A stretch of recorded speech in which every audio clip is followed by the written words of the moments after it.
William Williams. Have you ever heard of him? He was a masterful colonial preacher with a great pastoral heart, delivering powerful messages that were fitting to be heard by those in his day and in our own day. Relatively unknown, his works are powerful and needful for today, for today's church. This particular work, the first of anything published by him, is called The Danger of Not Reforming Known Evils and Other Works. William's first piece on the danger of not reforming known evils is a master-exhortation in calling the wayward church, those professing they've been effectually called, to reform those things in their midst that need correcting. People who've been changed by the Spirit desire holiness. If the people of Christ's church are inwardly changed, why would they not want to change and reform those things that are amiss among them?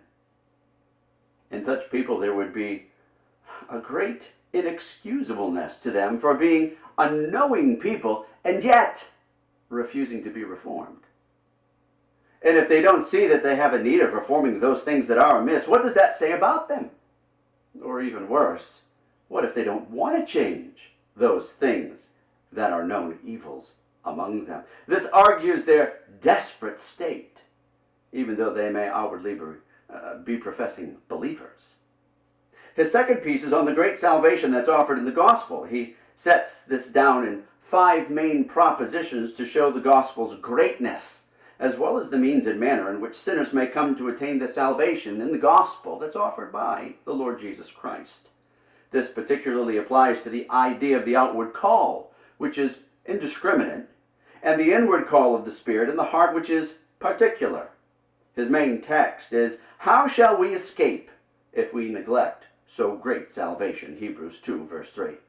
He teaches the main doctrine that salvation revealed and offered in the gospel is great and glorious, and the neglect of it will bring upon men great and unavoidable misery. His third piece is to prompt a serious consideration that God through Christ will visit and judge men for their sin, taken from Job 31:14. "What then shall I do when God rises up and when he visits? What shall I answer him?" Here he outlines the reality that though the gospel is preached among the nations and men hear it, what good will it do them if they don't receive it or heed the call? What will they do when God rises up against them at judgment? And if they neglect the gospel, God's only means of escaping the wrath to come, they'll find themselves at their mortal end standing before a holy judge who will sentence them accordingly by his law for their sins. This work is available right now at Puritan Publications. Go to www.puritanpublications.com for more information on this title in both ebook and print form. It's an excellent work for the task of understanding reform in the church, to avert judgment, God's displeasure on his people and their sins, and a great help for professing Christians to actually live out what they profess in allegiance to King Jesus. God requires his people to live out the gospel, not rebel against it.